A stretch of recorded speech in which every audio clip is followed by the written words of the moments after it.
कोल्हापूर जिल्हा परिषदेचे आरक्षण अखेर जाहीर झाले आणि या आरक्षण सोडतीनं अनेक मातब्बर नेत्यांना मोठा फटका बसलाय। अनेकांचा जिल्हा परिषदेचा डाव उधळला गेलाय, तर काही मातब्बरांचा गड मात्र शाबूत राहिलाय।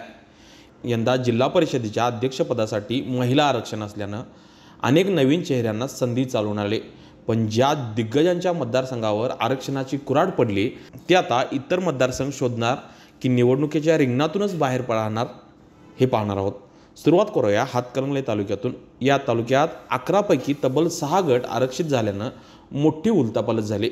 जिल्हा परिषदेच्या माजी अध्यक्षा शौमिका महाडिक, अरुण इंगवले, मानगावचे सरपंच राजू मगदूम आणि माजी सभापती वंदना मगदूम यांच्यासह अनेक दिग्गजांना मोठा फटका बसलाय। यातील काही नेते आता नव्या मतदारसंघाच्या चाचपणीत असल्याची चर्चा आहे।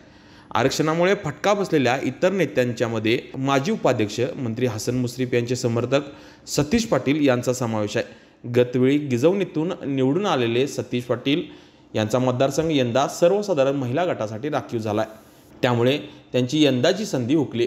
पण आता त्यांच्या कुटुंबातील महिला सदस्य रिंगणात उतरण्याची शक्यता आहे। तसेच भाजप नेते व माजी आमदार संजय घाटगे यांचे चिरंजीव गोकुळचे संचालक अमरीश घाटगे यांचा सिद्धनेरली मतदारसंघ ओबीसी महिला प्रवर्गासाठी राखीव झाल्यानं त्यांचीही संधी हुकली। शिवाय माजी खासदार संजय मंडलिक यांचे चिरंजीव वीरेंद्र मंडलिक यांनाही आरक्षणाचा धक्का बसलाय।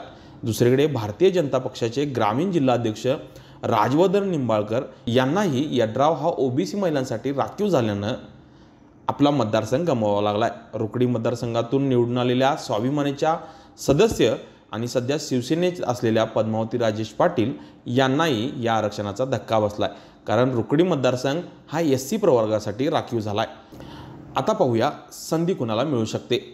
मावळत्या सभागृहातील गारगोटी मतदारसंघातील रेश्मा देसाई आणि पिंपळगाव मतदारसंघातील रोहिणी आबिटकर यांना पुन्हा लढण्याची संधी आहे। मागील 2 टर्मपासून हा मतदारसंघ त्यांच्याकडे आहे आणि यंदा जिल्हा परिषदेवर या पदासाठी महिला खुला आरक्षण असल्यानं रोहिणी आबिटकर यांना संधी चालून आले।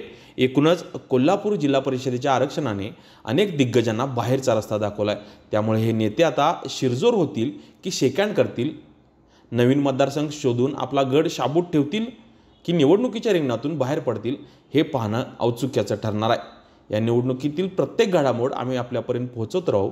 तोपर्यंत तुम्हाला काय वाटतंय, कोणत्या नेत्याने कुठून लढावे, कमेंट करत नक्की सांगा। अशाच नवनवीन अपडेट्ससाठी डिजिटल कोल्हापूर चॅनेलला सबस्क्राईब करायला विसरू नका। आमच्या फेसबुक, इन्स्टालाही नक्की फॉलो करा।